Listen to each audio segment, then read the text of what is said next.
Hey everyone, welcome to the Roto Grinders Morning Grind podcast. I'm your host, Stevie TPFL. It's Friday, it's August 19th. We have 15 baseball games, so a lot to talk about. Not going to spend a lot of time here with the intro because we do have 15 games, and to get through 15 games, we need some time. And it's not the Siege. Siege is on a whim on his way to Nashville. We missed the Tuesday podcast, so I contacted my dude, Derek Carty, and he said, hey, I'll jump on with you. How you doing, Derek? I'm doing good. I appreciate you thinking of me. Yeah, man. Sorry to miss the Tuesday podcast. Everybody knew that it's my first miss of the season. So back at it. We're back here on Friday. A lot to talk about with this 15 games. It's a really interesting slate. After a slate where the two chalk pitchers and just about every pitcher got hit hard, we got to come back here and a lot of eyes on us here today. Yeah, for sure. Last night was crazy. Crazy is a good term. Crazy is a good term. So if you guys haven't checked out our sponsor, fantasydraft.com, make sure you head on over there, use promo code GRINDERS. That way you get incentives here at Roto Grinders for free for a year, and you get a 100% deposit bonus up to $600. They have all kinds of cash games, all kinds of tournaments. Their Survivor Final is on Friday. If you guys missed out on that, they'll probably have another one up on Monday. So you guys check that out. Preseason action as well for NFL. Guys, check that. And let's talk some baseball. We'll start with Houston at Baltimore. Colin McHugh, Wade Miley. I have no interest in these guys, right? No, definitely not. I mean, there might be someone who tries to get cute and play McHugh against Baltimore, but I mean, I think if the Musgrove incident last night taught us anything, it's that this isn't that good of a play. Like, if you're going to play pitchers against Baltimore in Camden Yards, I mean, as much as Baltimore has struggled over the last few weeks, or like whatever numbers people like to cite, this is still a really good offense. And so it's not a smart move. Yeah, I don't typically like pitchers going into Baltimore. I said it yesterday on the podcast with Musgrove. I didn't think that was the spot for him. And he's going to be a guy that we target throughout the year, but that wasn't the spot, and this isn't the spot for McHugh. No, it's not. I like Musgrove as a pitcher. When he's in Minute Maid, I think he's going to be in play quite a lot down the stretch, but no, this is not a good matchup for pitchers. I have no interest in McHugh. Let's talk bats here. We have a lefty going up against Houston. Jose Altuve is just having an insane season. Carlos Correa, George Springer. They have some really strong right-handed bats. Are you interested in any of these guys? I have interest. Probably a little bit more as a stack as opposed to picking one-offs. Like, I'm not going to be paying for Jose Altuve today. It's a ridiculous price. I don't think Altuve is as good as he's been this year, especially his versus lefty stats. It way overstates just how good he is against a lefty, which is to say he's not as good as those stats indicate.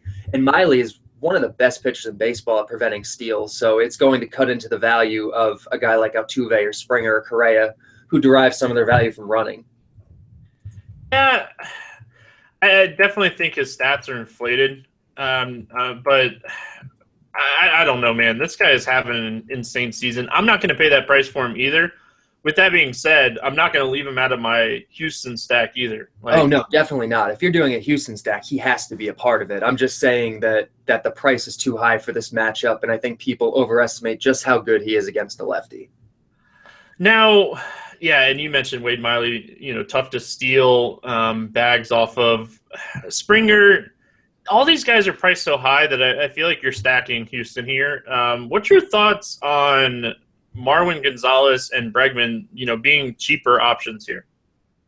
I mean, Bregman's not that cheap anymore. I loved him when he was like on DraftKings in like the $3,100 range. He's up close to $5K now on DraftKings, in the 9,000 range on fantasy draft. So for me, I like Bregman's talent, but it's a little too high for me. And Marwin Gonzalez, I don't think he's a very good hitter. So yeah, I'm more interested in that guy's power. His ISO's over 200 against lefties.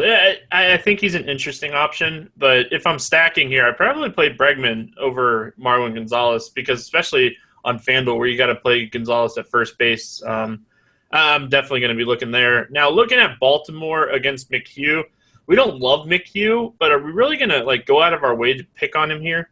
No, I don't think we are, especially because most of Baltimore's best bats are right-handers. And so I don't I don't think there's a lot of value here for cash games. If there's anyone for cash games that I might play in this game, it might be Gaddis on the other side.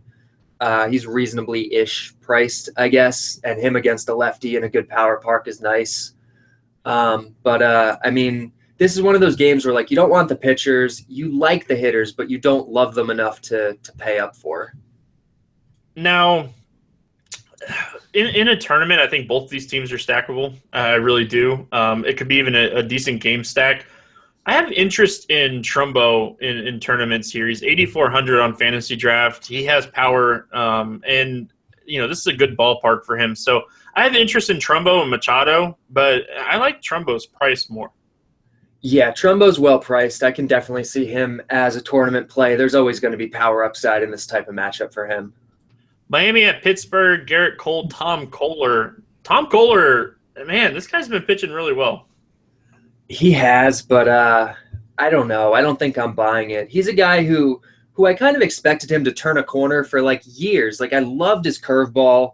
I always thought there was upside with him. So I mean, maybe that's what we're seeing. But he's just been so bad for so long that I have a hard time buying into him. Yeah, I guess, like, because when you're looking at it, like, nothing's really changed as far as velocity or anything else, but he's just pitching well. And, like, the hits are way down, and I don't think this is a terrible matchup for him, in PNC against Pittsburgh. I don't know. I would have a hard time rolling him out there, even in a tournament. I don't see a whole lot of strikeout upside against Pittsburgh, and I think that's the main thing that I think is going to hurt him. And two, he's expensive. I mean, he's more expensive than Cole. If I'm going to pick one of these guys, I think it's going to be Cole. Yeah, I just realized his price. I'm so used to getting him in that 11 to 13,000 range on draft and using him as my SP2 because at that point you only really need 14 to 17 points, and he's been able to do that a lot. So yeah, I think his price. I think the price might be the key factor here. Now Cole on the other side, outside of Yelich and maybe D. Gordon Ozuna, the top four is decent, but the bottom 5, 6, 7, 8 of this lineup is just awful. Yeah, without Stanton, I mean, it's not like Stanton was doing a lot, but he was always a looming threat. And without him, like this offense, it's just not as threatening. Like I kind of like Cole. I don't think he's at the top of my list for cash games, but it's a nice price and it's a pretty solid matchup. We're not playing Cole on FanDuel at 9,100 though, right? No, definitely not. Let's talk bats in this game. Andrew McCutchen's starting to get it going. Like, was it injuries? What was it? We don't know, but multi-hits in 3 straight games now. Yeah, he's a guy who, I mean, he's been well-priced forever and just hasn't been doing anything. So now that he's maybe starting to come out of it, maybe starting to get healthy, whatever it is, now he's maybe a guy we can start considering again. Yeah, I like his price on Fantasy Draft at 8,400. I think that's really solid. I was hoping it's still, down, but that's down enough that, we're going to get McCutchen in a pretty good matchup here. Yelich is a guy that I've been playing a lot, but his price, man, that you want to talk about somebody that's overpriced, 10,000 on draft is just crazy. It really is crazy, which is it sucks because like this is actually kind of a sneaky matchup for Yelich and for D. Gordon even more so, who's way overpriced also, because Cole really struggles preventing steals. So a guy like Gordon, if he gets on base, he could run wild, but it's such a high price to pay for that. Yeah, Gordon's hitting the ball well as well, but he's a tournament only play, and you're knowing going into it like you're overpaying for somebody. That's kind of where I'm at with Yelich too. Yeah, I think it's pretty much the same case with both of them. That's exactly it. Anybody else that you like here? No, not really. St. Louis at Philadelphia, Adam Wainwright, Adam Morgan. I'm just going to let you have the lead here. I mean, how is Wainwright so cheap? Like Wainwright's a must play in your cash games at this price. It's as simple as that. Well, you're the cash game guy, and you're telling me to play Wainwright. Like I don't disagree with you. Like this price tag, 13-2, it just opens up so much getting Wainwright against Philadelphia. Like Philadelphia is a pesky team, but they're one of the worst teams in baseball at home this season. So like Wainwright should outperform his price here.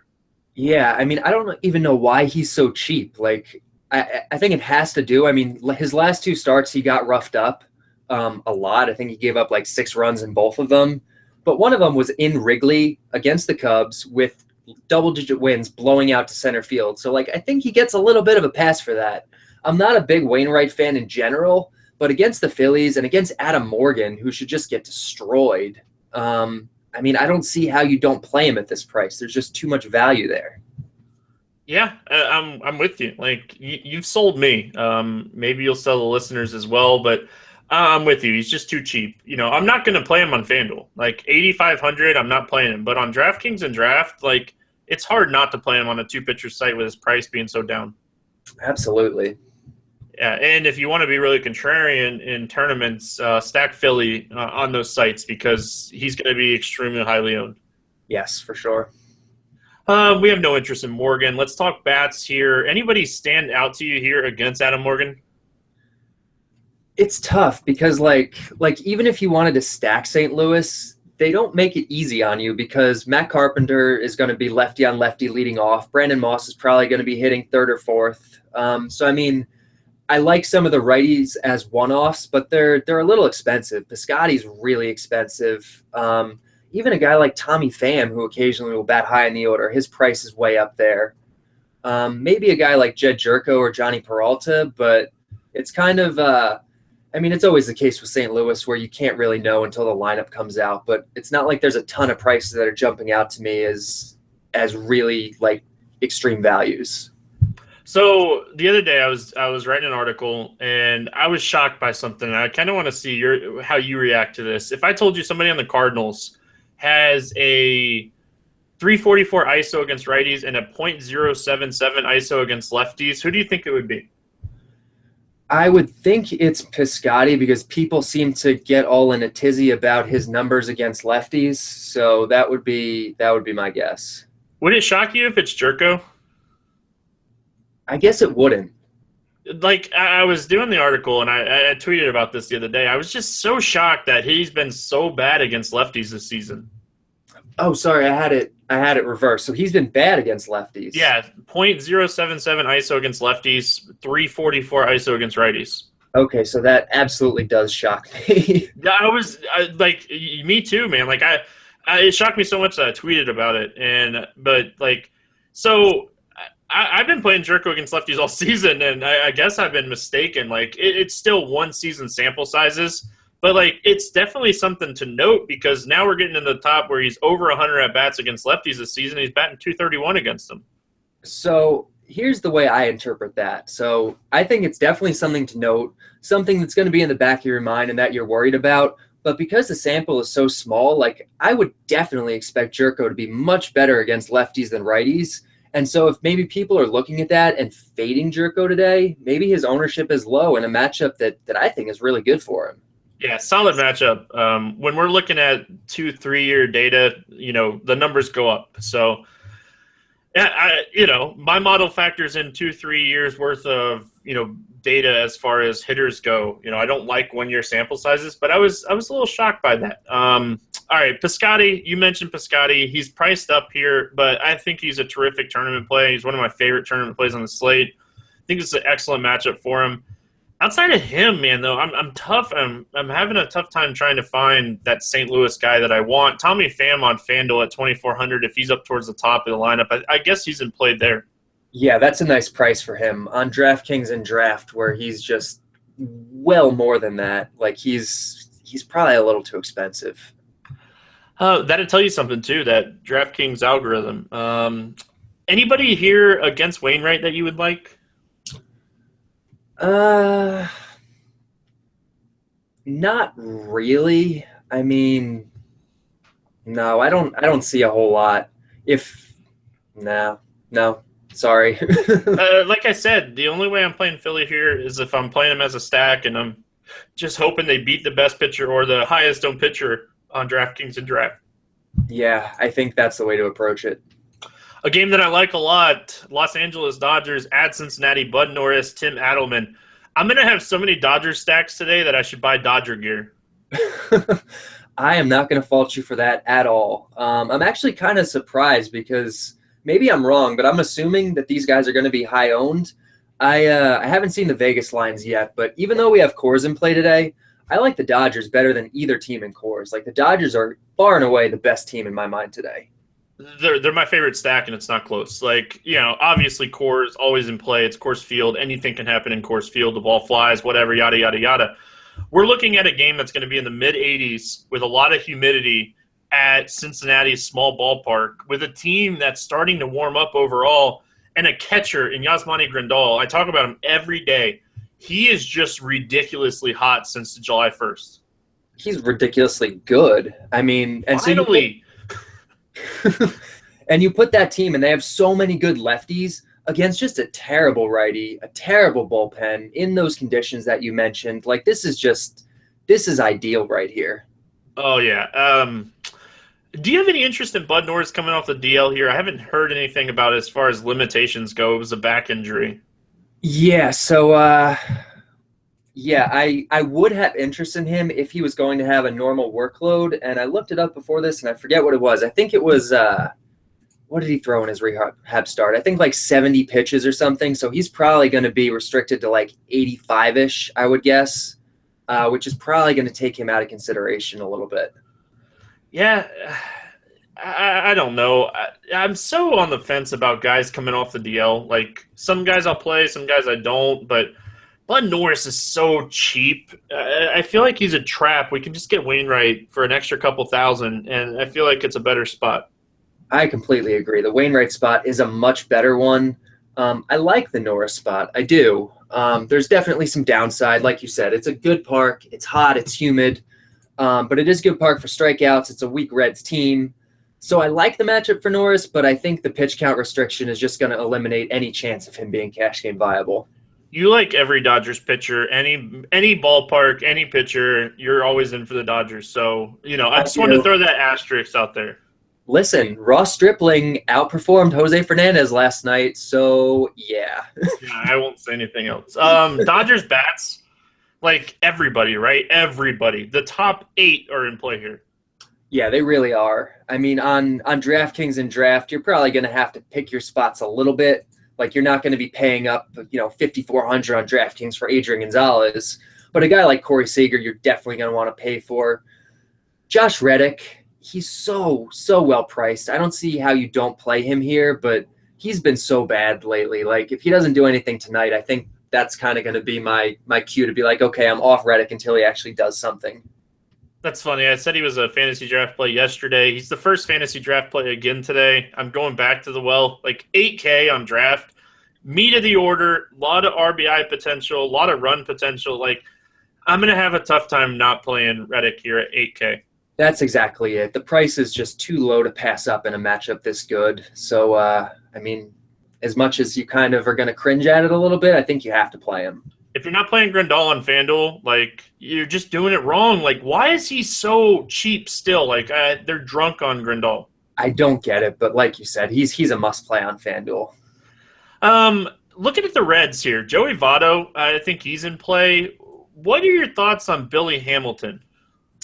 Billy Hamilton, I think, is overrated, especially now that he's just so freaking expensive. Like, people talk about Hamilton like, oh, his singles are worth 8 points. And like, no, they're not. Billy Hamilton, when he gets on first base, he steals, like, he attempts a steal, I think 40% of the time. He's successful like 85% of the time. So no, his singles aren't worth 8. His singles are worth like 3 1/4. So, Billy Hamilton's a guy that I love to play. I'm a tournament guy. We're completely different mindsets when it comes to it. But like, that little streak where he was getting on base and just running at will, like, I made so much money off of that. Yeah, so that's the thing. In a tournament, I absolutely love it because when he decides he wants to run, he can steal 3 or 4 bases in a game. But I think in cash games, people overestimate just how likely he is to get on base. And I get he's been getting on base a lot more lately, but I think it's hard to buy into for cash games. And I think people overestimate just how likely he is to get on base and how likely he is to actually attempt to steal. So, Draft and DraftKings, he's priced up. FanDuel, 3,200. I think that's where you'd want to play him, right? Yes. Their pricing. I just don't understand FanDuel pricing. Like, You guys can hear my frustration as I do the podcast because looking at draft and DraftKings, it's so tough to make lineups, and it's so easy on FanDuel. I'm a sucker for Scott Schebler. I play him way too much. He's really cheap again here in this matchup against Norris. Is he a guy that I'm crazy for considering? Absolutely not. I am the biggest Schebler lover in the world, so I will be right with you on that. Anytime he's against any righty that's even somewhat mediocre in Great American, as long as he's this cheap, I'm going to be all over him. Like he has good talent. He has a big platoon split. The park is perfect for him. So put him against any halfway not great righty, and I'm all about it. Yeah, small sample sizes, of course, but Bud Norris has really struggled with lefties this season. He has pitched better this year. I will give him credit for that, but his hard contact rate against lefties is insane. So I'm definitely going to get sucked into the Scott Schebler thing once again. Toronto at Cleveland, Trevor Bauer against Francisco Liriano. Dude, I'm telling you right now, I'm not playing a lefty or a righty against Cleveland right now. No, I would think that is the smart decision. Like, it's just you start to look at some of the numbers for the Cleveland guys, and it's just insane. But what are we doing here with Bauer? I'm definitely not playing him. Honestly, I think Toronto is one of the better stacks of the night. So, okay, I just want to throw this out there. We know Baptista's on the DL, and Donaldson jammed his thumb on Wednesday. Or was it Wednesday or Thursday? But there's a good chance Donaldson's out too. Like, I don't know. This could be a really weak lineup. I get it, and if Donaldson's out, it would limit my interest a bit in the Jays, but I just can't do it. I'm not a big fan of Bauer in general. I think he's average, maybe slightly above average. And this park, like this park is just so good. Like it's just such a good park. I can't play a guy like Bauer in it. This park is so underestimated. I definitely agree with you there. Baseball, it's the best park aside from Coors for hitting. Like it's that good. So a guy like Bauer, who's not even like a great pitcher, like a guy like Kluber is, who can get away with it. I just can't play Bauer. I don't think I'm going to play him here, but if this lineup comes out and it's really weak, I'll probably get sucked in. Let's talk bats here. We'll start with Toronto. Like E5, Travis, and Saunders are where you want your exposure. If Donaldson's in the lineup, obviously you want him too, but these other three guys are in an excellent spot. Yeah, they are. The problem is that a lot of them are expensive. Like even Tulo's price has gone way up lately. And hitting the ball finally. Yeah, well, you would expect him to eventually. He's so good. People really just when he's healthy, he's maybe the best shortstop in baseball, at least top 3. Well, watch your mouth. Okay. Get off my dude Trevor Story and Corey Seager. Hey, I love Corey Seager, and I like Story too, but I like some of these young guys, that's for sure. Yeah, no, I'm a big fan of both of those guys. But yeah, Tulo's good. Like, I'm not busting your balls. Tulo's good, and he's finally hitting. You know that makes a difference in baseball. You know, when you're hitting the baseball, that definitely helps you score points in DFS. I heard. Yeah, that's definitely. So Tulo's priced up on DraftKings, but 3,100 on FanDuel. This might be another spot where we can look at him on FanDuel, and he's too overpriced on the other two sites. Yeah, for sure. I feel like that's a lot of what we're talking about today. Yes, it is. Looking at Cleveland here, I love Cleveland, so I'll let you lead off because I'm going to recommend like 15 guys, and they can only start 9. Okay, let me throw out one Toronto bat first before we move on from them. I kind of like Siciliani, especially if with Bautista out, if he happens to be in the lineup, or maybe even if he gets a boost in the lineup if Donaldson is out too. I kind of like him for the price. Like he's a decent little hitter. He has speed. Bauer's a guy you can run on. So I kind of like him for the price. I'm not going to hate on that. Yeah, just as like a punt guy. All right, Cleveland, Mike Napoli, obviously against the lefty, Mike Napoli, right? I would have no problem with Napoli. He's more expensive than I want to pay in a cash game, but there's huge upside here with him. Yeah, a lot of upside. I've been playing Jose Ramirez every day. Like, it's not a joke. If you look at my lineups every day on FanDuel, Jose Ramirez is in my lineup every day. Okay, I was about to say, like, on FanDuel, I can see it. But he's on DraftKings and Draft. He's been so expensive. I was Like, I don't know how he was 5,500 on DraftKings, I think yesterday or the day before. And I'm like, who plays him outside of a GPP, I guess. But I've been playing him. I haven't been playing a lot on DraftKings, but yeah, on FanDuel, like every day, 3,200 every day. I'm going to play him again. Yeah, the price there is a lot more reasonable. Like he's mashing lefties. He's mashing lefties at home. We talked about this ballpark already. Laureano isn't going to scare anybody. I'd love Ramirez again in this spot. I could definitely get behind that. Oh, any other Cleveland bats? Because like I said, I could recommend all these guys. I mean, it's really all of them. The problem is just that they're all so expensive, so it's going to be hard to get too much exposure in your cash games. But, I mean, they're all in play, especially the righties. You know, Raja is a guy that I would love to play here, but he's so expensive. Yeah. The upside, I guess, but I feel like he's another guy. Like, he's a tough play here because of price. That's exactly it. Like, even if you're looking at FanDuel, like, I think I'd pay the extra $200 for Prescotti. I probably would too. Oh, I almost got you there. You were really hesitant with that one. Yeah, I think it's a close call. Texas at Tampa, Cole Hamels, Matt Andriese. What's your thoughts here on Hamels against Tampa? Hamels is my top pitcher of the day, honestly. Ooh. He's a guy that I don't play very often, especially. I mean, he pitches in Texas. It's not a good pitching environment. I think his skill level has declined a little bit, but the matchup's really good. He's getting out of the heat into a dome stadium today, which is going to be really nice for him. It's a huge park upgrade because Tropicana is so pitcher friendly. He should have a good chance to win against Andriese, and he should have big strikeout upside against this Rays offense. Tampa ballpark sucks. Man, I'll be there Monday for the Red Sox game, but I can't stand Tropicana. But I do agree. I agree that the ballpark is great for pitching. Yeah, I think Hamels is going to disagree with you after this game. He's going to love this park. So we definitely bump him up even more if Forsythe continues to be out of the lineup, right? For sure. That's a big key. Like, this isn't the same Rays team at the beginning of the season that was just incredible against left-handed pitching either. We do want to note that. Like, they traded away some of those big right-handed bats. Yeah, absolutely. I mean, Pierce is gone. Like you said, Forsythe's been out. So, I think who else did they have? Brandon Geyer yeah. So, like, I'm not going to hate on Nicole Hamels' play. Like, he's going to be a guy that I'm going to play today for sure. Man, I'm surprised that he's your favorite play in cash games today.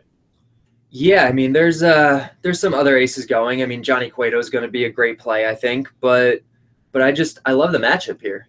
Okay, let's talk bats. Is there anybody here for Texas that you'd like? Not really, just because, like, for the reasons I like Hamels are the reasons I don't like the Texas bats as much, because it's such a huge park downgrade, and you are going to get them at a little bit of a discount. Which is nice, but it's still, I'm probably not going to force too much exposure here. Nothing really stands out to me here for Tampa. No. Who's yeah, I mean, the guys that I tend to play against Hamels are speed guys, especially when it's in Arlington and it's good hitting environment too, because Hamels just can't prevent steals at all. But you look down the Rays order, and the Rays guys with speed are, like a lefty like Kiermaier, who you're not really going to play against Hamels, so I don't know. No one really sticks out to me. Yeah, and this would be a lot of the first at-bats against Hamels for a lot of these Rays hitters, which I think plays into Hamels' favor. Yeah. Boston at Detroit, though. You want to talk about some game with some offense. Michael Fulmer, Rick Porcello. What's your thoughts on these two guys? I like Fulmer as an above-average, bordering on good pitcher, but that's about it for him. Like, I see some people still kind of treating him as like an ace because he keeps just dominating, and he's going to regress. It's going to happen, especially because he throws to a pair of really bad defensive catchers in Saltalamacchia and McCann. He has a bad outfield defense behind him. He has a bad bullpen behind him. So I kind of like some Boston bats here because they look pretty underpriced against him. Any interest in Porcello? No, I mean he's he's so overpriced, and it's just not a great matchup. I mean, yes, it's it's Detroit. He'll hold the platoon advantage against most of the order, but there will be a little bit of strikeout upside. But it's not that great matchup that we're going to get for a guy like Hamels, or we'll talk about him later, but a guy like Greinke or Wainwright or whoever today to be worth paying that price for him. Yeah, I think he's an interesting tournament play because all this guy does is win. 8 out of his last 9 he's won. So all he does is win. He doesn't get shelled, and nobody's going to play him against Detroit. So he should be less than 5% owned. That's where I have interest. I don't dislike it by that logic. Like from just a pure ownership standpoint, I don't hate that. Yeah, that's all he is though, right? We're playing him because he's going to be low owned and he's been decent. Yeah, I can definitely see that. I would think his win chances today are a little bit lower than they've been recently because Fulmer isn't a bad pitcher by any means. But yeah. All these bats, they're so expensive. Anytime you target Detroit and Boston, these guys are expensive. But man, why is Miguel Cabrera so cheap here today? It's because the DK and fantasy draft algorithms love Porcello. I mean, he's super expensive, and so Miggy's price is going to be down a little bit. Is he cash game playable at this price? He's definitely in consideration at this price, although it's not like Porcello's really a guy you like to pick on, but it is Miggy, so he's someone you can consider for sure. Anybody else here you like for Detroit? No, not necessarily for Detroit.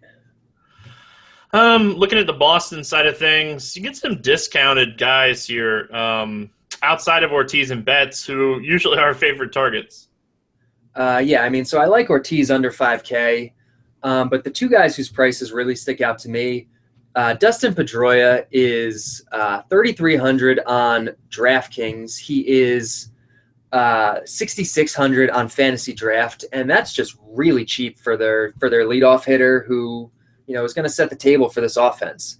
And then the other guy that I really like is Andrew Benintendi. He is minimum price on both sites. I get he bats ninth. I get that Fulmer's decent, but come on.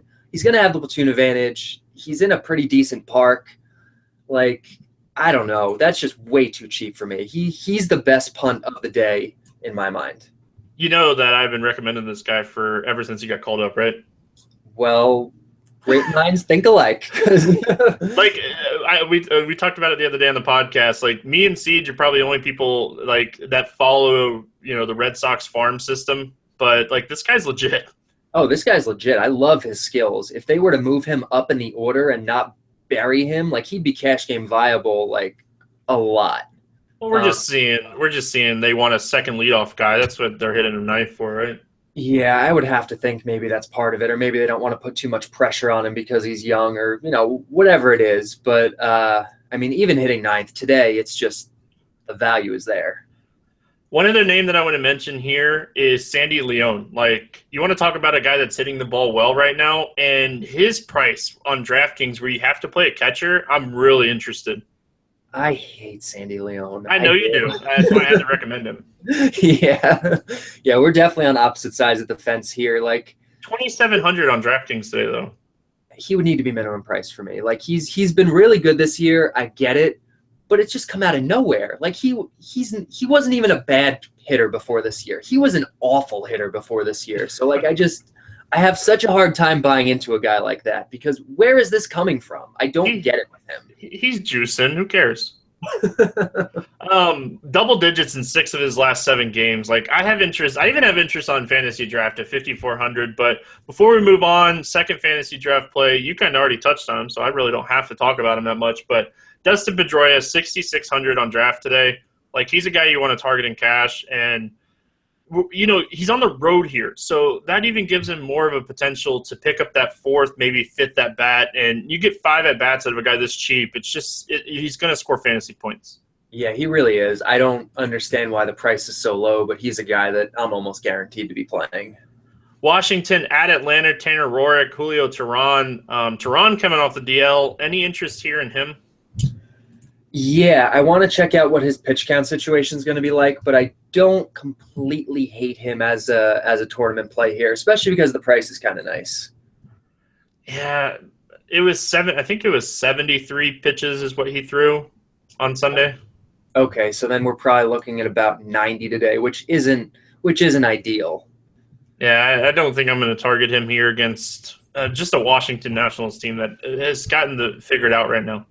Yeah, the one thing I would like about him is Tyler Flowers came off the DL, I think, yesterday, and he's a really good defensive catcher. So if he's in there today for Tehran, that would be a nice boost over the Anthony Recker, AJ Przinsky show we've seen over the past few weeks for Atlanta pitching. Flowers is good defensively. Man, that guy, Wow. he is so bad at throwing runners out. He's great at pitch framing. So Is he? yeah. I learned something new every day. I did not know that. I know that he's thrown out two guys in 30-plus attempts this year, though. I love Trey Turner, so I wrote him up on Thursday. So that's the only reason I knew that. That's what I was just about to say. That's going to work out well for Turner. That is going to work out well for Turner. We'll lead into the bats. Washington. Do you have any interest in Rorik real quick? No. I tend to think righties against Atlanta are overrated. I'm certainly not paying that price for him. So no Rorik interest. Yeah, he just faced these Braves in his last start. 7 innings, 5 hits, 3 Ks. Wasn't great, but he pitched well enough. But Those 3 Ks are what sticks out to me, and that's part of the reason why I don't like this type of matchup, because even though this is a great park for Ks, the Atlanta Braves against righties, they just don't strike out. So, even if he puts up that exact line again, is it worth 10-6 on DraftKings? no, No. it's not even worth 8,700 on FanDuel, even if you think he's going to win, because you're going to need more. You're going to need more upside than that on today's slate. Yep. If it was a 5-game slate, he might be a guy we'd look at, but not this slate. All right, we'll talk Washington bats. You already know that I like Trey Turner. Yes. So we don't even – that's not a secret anymore. I don't even care what his price is. I keep playing him. Yeah, I was playing him all the time when he was cheaper. I played him all the time in cores. But it's a little expensive for me now in Turner. I get that maybe Flowers is easy to run on. Tehran, not as much. So I would have a hard time paying up for him. I will say one thing about today's slate. On FanDuel, where you have to have a shortstop, Trey Turner's the same price as Corey Seager. Corey Seager is going to be a lot higher owned. Yes, and in cash games, I think you have to play Seager over Turner. But in a GPP, I can see the case for the lower ownership, I guess. I would definitely play Seager over Turner in cash games. But, yeah, tournaments, I'm probably going to end up with Turner. I'll probably have equal shares of Seager in tournaments as well. All right, so Washington, outside of Turner, Murphy, and Harper, is there anybody that you like? Not really. This is such a tough hitting environment that I'm going to have a hard time paying up for many of these bats. Anybody from Atlanta that you like? I'm intrigued by Dansby Swanson at this low price, but they've been hitting him so low in the order that I don't think this is the right spot for him. But I can see him possibly being in play one of these days if he stays at that price, if the matchup just hits just right. Move him up. You called him up. Let him get us some at-bats up towards the top of the order. Yeah, outside of Freeman, I said this yesterday in the podcast, Freeman's really the only guy that I play, except for against the lefty, I'll play Kemp. Yeah, I'll play Freeman. I'll even play Kemp occasionally against a righty when he's around this price, but not in Turner Field and not against Roark. I don't love the guy, but he's a decentish pitcher. Oakland at Chicago, taking on the White Sox, James Shields, Kendall Graveman. Any interest in Shields against Oakland? Zero interest. I actually love Oakland tonight. Hey, my job is just to ask these questions. That's all. You know that I don't like him, but I don't like Graveman either. I don't think Graveman's a very good pitcher. No, I don't like either of these pitchers. I think you can make the case for a lot of batters against either of them. All right, let's talk batters in this game. We'll start with Oakland. Who do you like here? Like everyone. As much as Oakland isn't a great offense these days, they are getting a huge park upgrade here. They're extremely right-handed, which is perfect for this park because it's such a good park for righties. And so they're power hitters. They're righty power hitters against Shields, who gives up home runs, in a park for home runs. Like a guy like Chris Davis, he's a little pricey, but the matchup is just really strong for a guy like him. Yeah, 24 of his 30 home runs this season has been against right-handed pitching. Like, Davis is the legit option here on the slate. Yeah, I'm a huge fan of Davis. Even though Vogt isn't a righty, he will have the platoon advantage. So I like Vogt. I think he's a pretty solid value on DraftKings and fantasy draft here, at a catcher position that's usually pretty tough to fill. So I like Vogt, and I like Davis. They would be the two main guys that I'd be targeting. What's your thoughts on the White Sox? Jose Abreu seems pretty cheap here at $8K on draft. Like, I don't like Graveman, but Jose Abreu has been a tough guy to figure out this year. Yeah, he really has. I do like the price for him. Like you said, Graveman's not a very good pitcher. He's a pitch-to-contact guy with a bad defense behind him, which doesn't usually bode very well, especially in a hitter's park. So I can definitely see Abreu. I can see the case for Frazier. He's really cheap. Fly ball hitters like Frazier tend to do really well against ground ball pitchers like Graveman.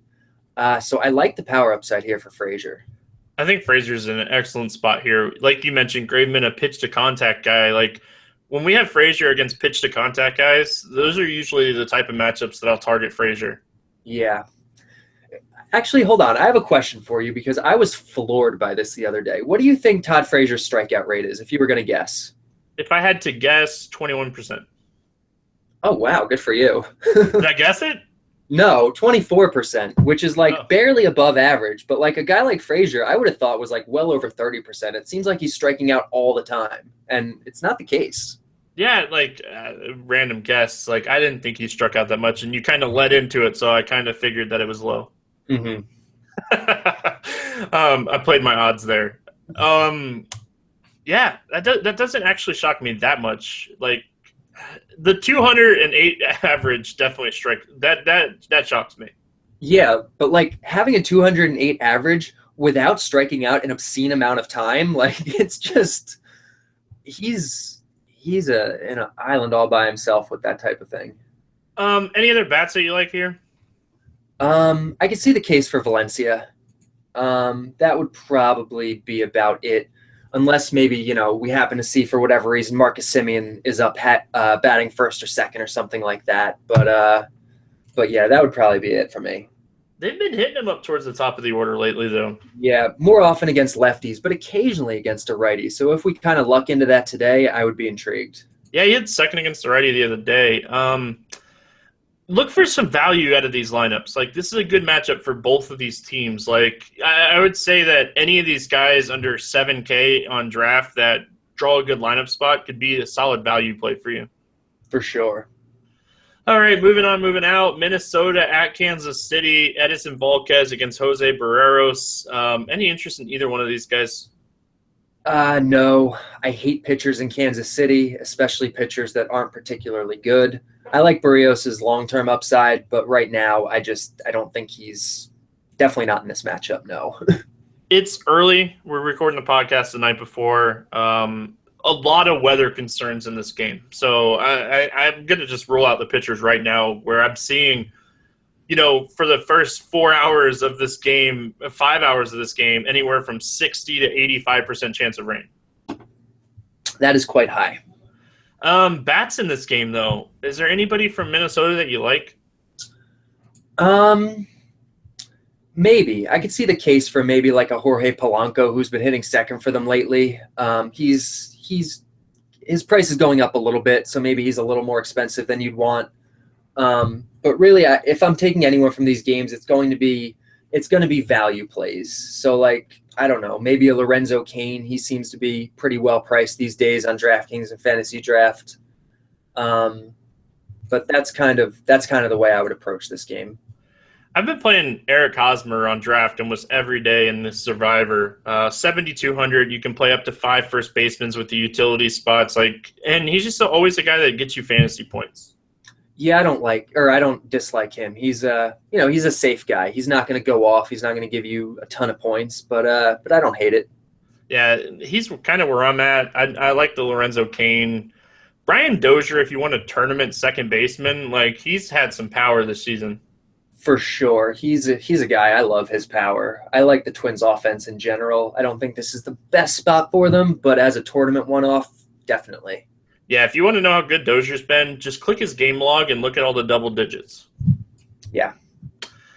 Oh, we have to talk about it. It happens 81 times a year, Coors Field game. The Cubs, the Rockies, Kyle Hendricks, Tyler Anderson, like these aren't the two worst pitchers for a Coors Field slate. No, honestly, there's a good chance I'm going to have zero Coors exposure in cash games today. Like Hendricks, I think, is an ace. Like, well, maybe not an ace, but a borderline ace. Like he's a phenomenal pitcher. And I think Tyler Anderson is a really good pitcher. So I don't know. I don't see this being your typical 10+ run or 15 run Coors game. Like, especially where the prices are so high, I just don't see any values here. Yeah, value is tough to come by in this game. Your value is usually what you're pitching, but like you can even see by Kyle Hendricks' price, like he's better than a lot of pitchers that we see that go into Coors Field. So looking at the bats, like both these teams are in play. Let's just, go ahead and say that. Both these teams are in play. Like we've seen the Rockies beat up on Max and Strasburg. Like, both these teams are in play. It's be hard to fit these guys in. Yeah, and that's the problem. Like, obviously, Chris Bryant is going to be a good play. Javier Baez leading off probably is going to be a good play. I'm going to prefer the Cubs over the Rockies if I'm going to get any exposure, but I'm not going to pay these prices. I'm not. Yeah, I'm kind of with you here. Looking at who I think is underpriced for the matchup, Dexter Fowler, if he's in the lineup, 9,600 on draft. He's really good against left-handed pitching. So he's a guy that under 10K that I could play. Solar, if he's in the lineup, he's under 9K. Like that's kind of it. Yeah, even David Dahl, who we've grown accustomed to being like dirt cheap in Coors, is not anymore. His price is just through the roof now. Oh, but those 2 weeks of playing him every day at 3K on DraftKings, it was a thing of beauty. It was, except that for those 2 weeks, it seemed like Coors never did what you wanted it to do. I lost so much money to Coors the past couple weeks. It's just been. You're gonna fade it tonight, and it's gonna be 10-9. It really is. That's what's gonna happen. Oh, the Yankees head to Los Angeles to take on the Angels. Tanaka, Jared Weaver. Like Tanaka is so frustrating when you look at the numbers. Like the strikeouts were kind of down, and then all of a sudden against Cleveland and Tampa, like he had some decent strikeout games. Like what do we do with Tanaka? I don't think you can play Tanaka today. At least, definitely not in cash games. As GPP play, like he's okay. But I would prefer a guy like Garrett Cole. I would prefer, we haven't talked about him yet, but, like Greinke, Matz, maybe even Julio Teheran. So, like, I like Tanaka, but like you said, the strikeouts aren't at an elite level. The Angels don't strike out at all. And so I would have a hard time playing him today. I don't think this is a great matchup. Another thing that I want to note about Tanaka, like, he hasn't walked anybody in 3 straight starts. I did not know that. That is impressive. Yeah, that's really solid. I'm having a tough time liking him. I like picking on the Angels right now. Like outside of the top 3 or 4 guys, the Angels lineup is awful. Yeah, it is pretty bad. But the strike, like even if he prevents the runs, I just worry that the strikeout upside isn't there, which even kind of takes him off the GPP radar a little bit because he doesn't have that like huge 11 or 12K potential. I'm with you. I find all his numbers interesting. He's always a guy that I never can get right. I don't love him here on the slate, so that means he'll probably pitch well. A guy that I don't like, though, Jared Weaver. Does anyone like Jared Weaver? Some people will say oh, he pitches better at home because of the rocks, yada yada yada. I don't know. Because of what? Because of the rocks? Like out in center his arm. I read an article, like his arm angle, the way he throws like the 3/4 angle. It gets deceptive because of the way the ball. Yeah, okay. Like, hey, who knows? Why is his numbers better at home? Maybe that's why. Who knows? Like, who cares? We're not playing Jared Weaver. Yeah, I think also part of the reason why his numbers are better at home because he's a fly ball pitcher in the best pitcher's park in baseball. Like, there's a lot of ground to go catch those fly balls. But yeah, Weaver, I'm not playing today. Any Yankees that you like here? Not really, just because it's such a big park hit for them, and because you're not getting them at discounts. They're at Yankee Stadium prices in Anaheim, so I can't see it. I like Ellsbury, 7,200 on draft. Like, yeah, Ellsbury's the one guy, especially because you can run on Weaver. If there's one Yankee I like, it is Ellsbury. Yeah, he's my third fantasy draft play, 7,200. Like, leadoff hitter at Angel Stadium. The 4 at bats are almost a lock at that position, and like you said, very tough to very easy to steal off Weaver. Yeah, very easy. Yeah, Angels outside of Trout and Pujols, like, I'm not going anywhere with these guys. No, I mean Calhoun's cheap again, so I think you can make the case for him maybe, but that would be it. Yeah, 3K on draft, 6K on draft, or 6K on drafts, 3,000 on DraftKings. Like that's decent. Yeah, that's not a bad price tag for him. What's your thoughts on Sanchez? I like him, but obviously he's way overperforming. So especially now that his price is going up a little bit, and especially in a matchup that's not Yankee Stadium anymore, I don't think I'll be playing Sanchez. So I'm a fan, but I don't think he's this player that we've seen the past week. Everybody's been playing Sanchez. I've been playing Grandal. I've been doing fine. So I'm going to continue to fade him. Yeah, especially in tournaments now where, like, I'd imagine his ownership rates are going up. I have no problem fading him. All right, Milwaukee at Seattle. Wade LeBlanc against Brett Sutter. I guess that's who I have here starting. Yeah, that's who I have too. AAA pitcher this season. Numbers aren't, anything that kind of stands off the charts for me. No, I have him projected as a pretty poor pitcher. Yeah, he's not even in the top 150 coming into the season as far as prospects. Yeah, he's a guy that you should not worry about too much. What's your thoughts on LeBlanc? No? I'm actually tempted by LeBlanc. Not so much in cash, but in tournaments today, yeah. Milwaukee will pick up a DH, but they will also take a huge park hit. It's a good park for strikeouts. They strike out a lot. And so even though I'm not a LeBlanc fan, I think the matchup maybe makes him interesting. I can't do it. I can't. I kind of understand what you're saying. Like, outside of, like, the top 3 or 4 guys here for Milwaukee, like, the rest of that lineup's bad. Here's the thing. If Wainwright wasn't a thing today, I might be tempted by LeBlanc in cash games. Like, I think this matchup is pretty strong. Yeah, Milwaukee traveling to Safeco, getting a massive ballpark downgrade. So, like, I don't know. I can't do it. I'm not even going to say that I can do it. I can't even do it. Just being honest. Listen, go ahead. Let's talk Milwaukee bats here. Ryan Braun back in the lineup. He should be the DH, we would think, right? Yeah, they'll definitely have him as the DH today. Play it safe a little bit and make sure he's 100% again by the time they get back to the National League. You're paying up for him here on the slate, though. Is that I like him for tournaments on every slate, but, like, you're really having to pay for him here today. You have to pay for him, and it's really not an ideal matchup. It's a lefty, sure, but it's a bad park. I don't think you can pay for him today. What's your thoughts on Broxton if he continues to hit leadoff? He's interesting. I like his talent. I like his speed. I don't think this is a great matchup to display the speed. But going forward, he's a guy that I'll have interest in. That's it, right? Jonathan VR maybe as a tournament play, but you're paying up for him. Yeah, I mean, RC has been cheap for a while, but again, it's not a great stolen base matchup, so maybe he's not as much of an option here. That'd be about it. And the only place that I would play Chris Carter is on draft, where you could play multiple first basemen. I'm not using my first base spot for him here on DraftKings or FanDuel. For sure. Looking at the Seattle side, though, this might be a really good matchup. They might be really sneaky here, late game hammer type sneaky, because, honestly, Sutter doesn't even have a big strikeout rate in the minors either. No, he's not going to be a very good pitcher. He's going to be a pretty bad one.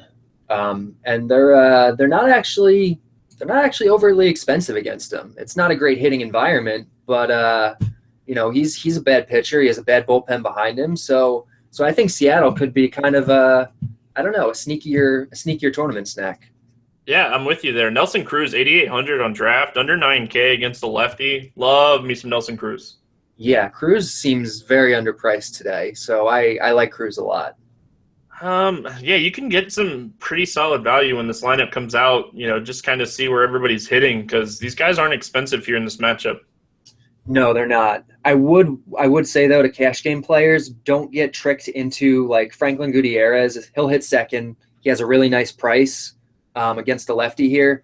Don't get tricked into him for cash games. Guys like that, all these Seattle guys, Gutierrez, Daiho Lee, Lynn, Seth Smith, whenever they're playing against opposite-handed pitchers, they tend to get pinch hit for all the time, which just kills the cash game value. One other name that I don't disagree with that. I like him for tournaments, but big difference. One other name that I want to mention before we move on, Hernan Perez seems underpriced here, and he's in a decent matchup as well. Yeah, he's, again, a little more expensive than I'd want to pay for him in a matchup that isn't ideal for steals, but he's a guy that I do like when he's well-priced. He got some pop. He does have some pop. New York Mets, San Francisco Giants, Johnny Cueto, Steven Matz. This is supposed to be the lowest scoring game on the night on Thursday night, and as we're recording, it's 8-7. Is it really? Yeah. Oh, that's funny. That's insane. Cueto's in a good spot here, right? Cueto's in a good spot here. I'd say you prefer lefties against the Mets, but after Bumgarner last night, yeah. No, you like Cueto here. Cueto is, I said earlier I like Hamels as my top pitcher. Cueto's second best, and I could see him maybe being the best over Hamels, depending on the specifics of how everything works out here. The Mets are taking a park hit. They're not a very good offense. They do have some good lefties, but I like Cueto. I think his strikeout upside's limited, but I think he's going to prevent runs and go deep. Yeah, one other thing that we want to note, Neil Walker's banged up right now too. That hurts the Mets lineup even more. For sure. What's your thoughts on Steven Matz? I like Matz a lot as a GPP guy today. I think he's one of the stronger pitchers on the slate, not at the level that you can play him in a cash game, but it's a nice park upgrade. We have low temperatures here. The Giants offense, I guess it's been struggling, but it's a threatening offense. They have a lot of strong hitters, but they do have a lot of lefties that he's going to hold the platoon advantage against. And I think Matz is I think he's a strong GPP play. With all these guys being so cheap, is there anything that stands out to you here? Not really. I mean, it's always tough to know, I guess, exactly what the San Francisco lineup's gonna look like. Like Bochy just kind of does what he wants. Eduardo Nunez is a guy I'd have interest in as a stolen base play, but he's the most expensive hitter on any of these teams today, it looks like. So, he'd just be hard to roster at that price. You want to guess who I like? Let me think. Who do you like? We talk about this all the time. Lefty-lefty matchup. I'll give you a hint. Oh, Brandon Belt and Brandon Crawford. That's right. See, Brandon Crawford's a guy that I really like here. His numbers continue to be very solid against lefties. Belt on DraftKings, I can't play him. Lefty-lefty matchup at first base with so many first basemen and good matchups. And he's not cheap enough on draft, where 7,600, there's better plays at that price. But Crawford at 6,600 on draft and 3,300 on DraftKings, I have interest there. Yeah, I could see that. And Matz isn't a typical lefty that I'll pick on with Crawford, but Crawford's numbers continue to be solid against lefties. Yeah, you know how I feel about those type of numbers. I'm not really buying into it, but I'm not gonna hate against it. Yeah, it's 3 years now, Derek. 3 years sample size. It is. I still want more than that to believe a guy is reverse splits hitters are just so rare that I can't believe in it. Yeah, it's definitely something that you believe in it or you don't. That's kind of what that's where you have to be at. The one punt I will mention here, maybe if TJ Rivera happens to be batting second, he's close to the minimum on DraftKings and Fantasy Draft. I don't hate him as a way to save money at a shallow position. I don't think I'll be playing him, but he's at least maybe a guy to keep in mind. All right, last game of the night. We get to talk about another West Coast game, and we get to talk about Arizona at San Diego. We were chatting a little bit before we got started, and neither one of us are a big Zach Greinke person, but how do we not like Zach Greinke here against San Diego? Yeah, Greinke's so overrated. I haven't played him a single time this year, and I feel great about that decision. I've played against him several times, but this is a matchup where this is probably the best matchup he's had all year, honestly. Yeah, and the thing, all right, so when you're breaking down the slate, you always think like in this spot, I think Greinke's going to be super chalk, and then you see the Vegas line, and he's only a 135 favorite. He might not be as chalky as we think. Maybe not then if that's the Vegas line. I mean, I don't think there's as much strikeout upside against the Padres as people tend to think there is. Like earlier in the year, there was a lot. Nowadays, there's really not as much. So, I mean, I like the park upgrade. I think the Padres' offense is below average. I think there's some strikeouts here, but I don't know. Like he's a good play, but I don't think he's going to be in my cash lineups. I'm probably going to be pairing Hamels and Wainwright. And even though Greinke's well priced, even though it's a solid matchup, even though he's probably a top, 4 option today, he is a guy I'd be saving for GPPs. And for tournaments, I don't think he's an all-in type guy. No, definitely not. San Diego, they've gotten a lot better against righties, and they're degressing against lefties. So like this lineup with the additions of Schimpf, Jankowski's hitting the ball well, Alex Dickerson, yep. Even Solarte. Like this lineup's a lot better against righties than people think, and like if I roll out Greinke here today, I'm definitely going to have a San Diego hedge stack. I don't think that's a bad idea at all. Now on the other side though, Jarred Cozart, he's back in our lives. You know that, right? Like Jarred Cozart is back in our lives. He is. I've actually played Cozart a couple times. Yeah. In the right matchups, I don't dislike Cozart. And for the price today, I don't dislike him today. I don't think he's necessary because of Wainwright, because of LeBlanc and Bud Norris and some of these other guys, but he's really well priced, and it's not a bad matchup. He's it's a good park. He's at home. It's a righty heavy Arizona team that he's going to have the platoon advantage against a lot of guys. They strike out a lot. He has there's a few ground ball hitters in this lineup that he's going to hold that kind of ground ball versus ground ball advantage against. Like I don't hate Cozart. Oh, I'm not with you there. A lot of the times we'll agree. The one thing that I do like about Cozart, outside of this season, but it's been only 36 innings this season, he doesn't give up a lot of hard contact. So I will say that. Yeah, he's a guy who you watch him pitch, and there are times where you're like, man, this guy could be good. Like his curveball sometimes is like spot on. And then he gets rocked, and it's like, he's Jarred Cozart. But I don't know. I don't hate him as a GPP guy today as a way to just save all the money.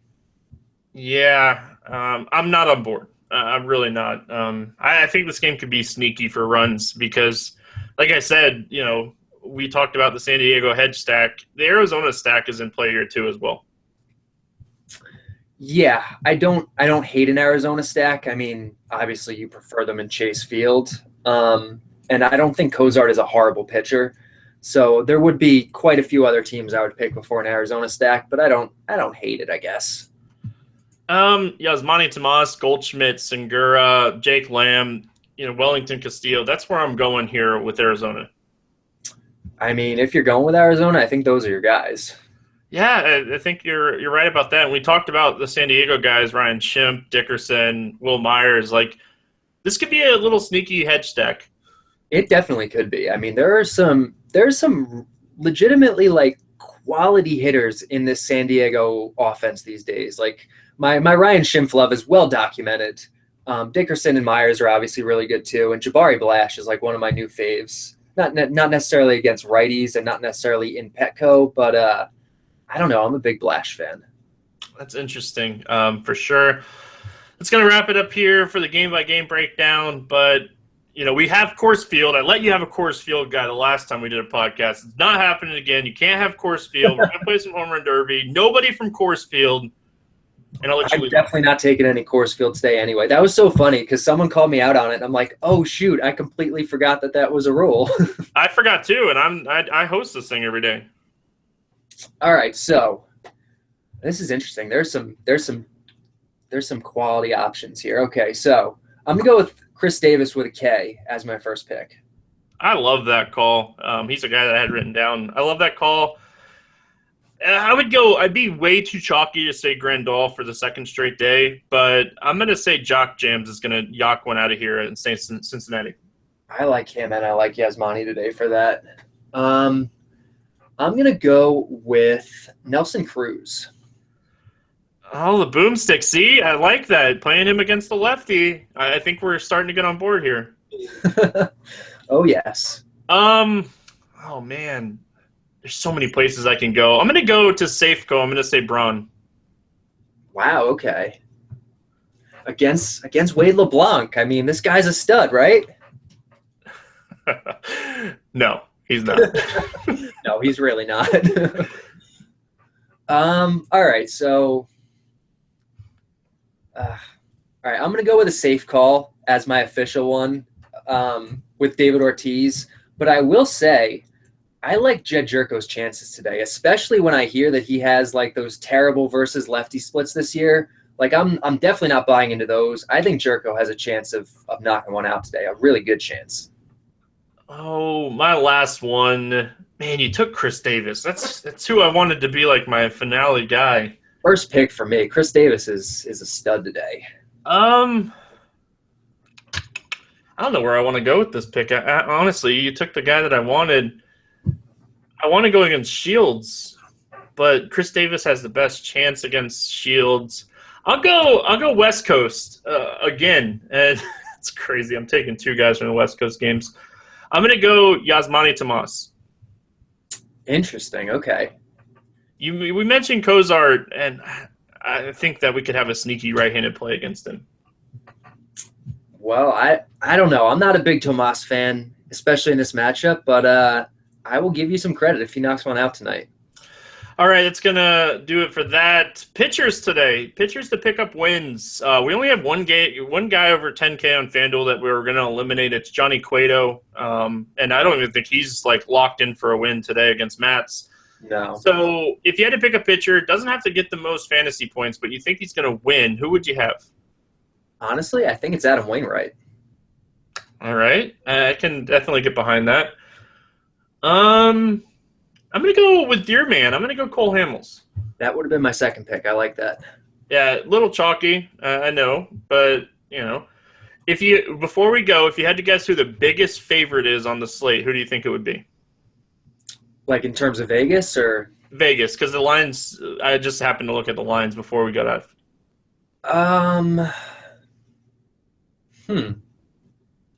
I thought it was interesting, but it's Garrett Cole. Garrett Cole, yeah. Yeah. I have him projected for a really high win total also. All right, that's going to wrap it up here for the Friday edition of the Morning Grind. Thanks a lot for last minute coming on, Derek. Yeah, no problem. It was fun. If you guys enjoyed his analysis, make sure you guys check out the bat on Roto-Grinders. It's half cost for the rest of the season. It's a great starting and ending point, so make sure you guys are checking that out. A lot of stats, a lot of data, a lot of everything go into the bat, so make sure you guys are checking that out. We'll be back on Monday. Make sure you guys are tuning in to Roto-Grinders this weekend. We'll be live from the Bristol race with a lot of cool stuff planned. I'm going to do a Periscope as I'm riding in the pace car, going around the track at I don't even know how fast they go around Bristol in the pace car, but I'm going to do it. So they got some media pace car rides. I'm going to take advantage of it, and you're going to Periscope it live. So make sure you guys are checking that out here on Roto-Grinders. We'll be back on Monday. Good luck in your contest tonight, and we'll see you then.